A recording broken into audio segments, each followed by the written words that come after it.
Hi,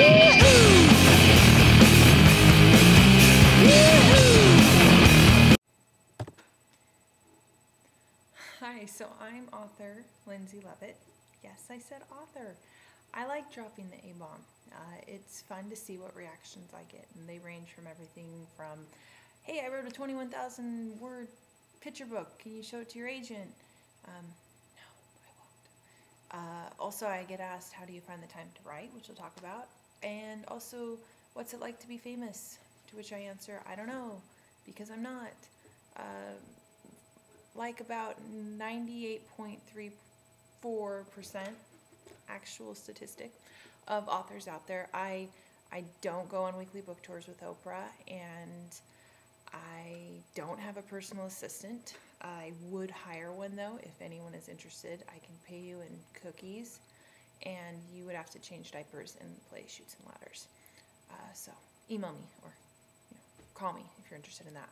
Anyway, like most of you, I don't have the means or the time or the inclination to write 24/7. I'm a full-time mom, and I have to fit authordom in around dance recitals and diapers. Did I mention diapers yet? No, because I like doing professional talks and mentioning poo. That is part of being an author. It's fun. So I've come up with some tips for those of us who are trying to balance jobs or parenthood or school or severe reality TV addictions like the Jersey Shore. Not that I've ever watched that show. No, really, I don't even know what it's about. Like, probably New Jersey, right? Because I'm writing books. I don't watch that show.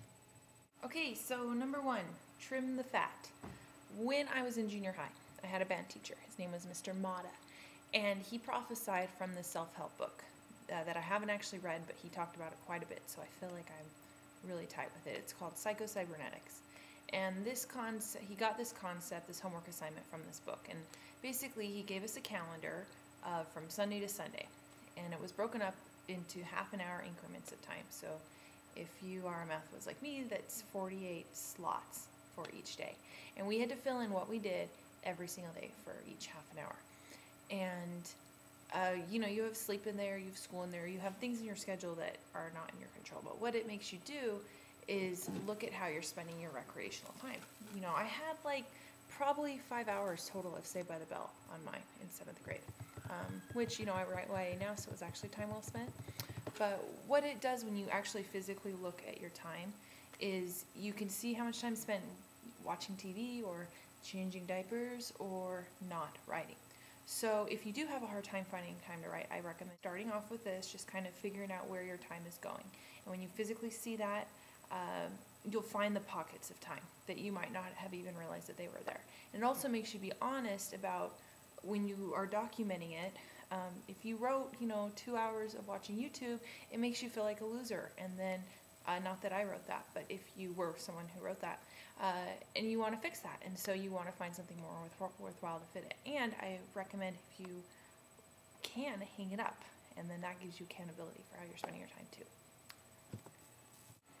So number 2, double duty. While you're looking at this schedule, see if there's any times you can do double duty. I get most of my work reading done while I'm taking my kids to the park. I also will go sit out by the pool and do revisions and tell them not to splash on it. I answer emails on my phone when I'm in line, and nap time, pretty much the best thing on earth if you have it. Same thing would go for work. If you have a 15-minute break, you can take care of all the not direct writing things during that time. Watching this video, maybe you're doing it at work. Hey, look, you're doing double duty. Tell your boss. If you have a lunch break, use it. Write. That's 1 hour block of time that if you can find a place to sit and do it, that's priceless. Okay, now that list I had you make, I want you to rip it up, throw it away, because now we're going to talk about being flexible. Schedules are important. They get you going, they get you motivated, but you also need to be flexible with those schedules, because real life doesn't care much that you have a deadline in 9 days, if you do have a deadline in 9 days, like some of us might. This past year, I had my 3rd baby, and my pregnant brain turns to mush. And I had this master plan that I was going to write this amount of time, and I was going to do this amount of marketing, And a lot of it just, it didn't happen. I wasn't producing the same quality. And I really had to come to peace with that. There's a time and a season when, you know, based on what's going on in your life and the schedule, that you might be able to have more writing done. Maybe the summer, if you're not in school, you can get a lot done then. So figure that out and figure flexibility into that schedule. Don't beat yourself up if you're not following it to the T. Okay, so this one's my favorite. Get a life. When you are an author, you're on the computer a lot. There's email, there's critiques, there's websites, social networking, and there's super cool vlogs to make and YouTube videos to watch for research purposes. And writing, you have to do lots and lots of writing and revising. And if you let it, this whole writing world can swallow you up. It's important that you social network. It's important to make writing friends and be informed of what's happening in the market. But you have to make sure that you have a life outside and separate from this little electronic bubble. It's for me, it's refreshing to have friends who are not involved with writing, who don't care about writing, and some of them, this is kind of weird, but they don't even read.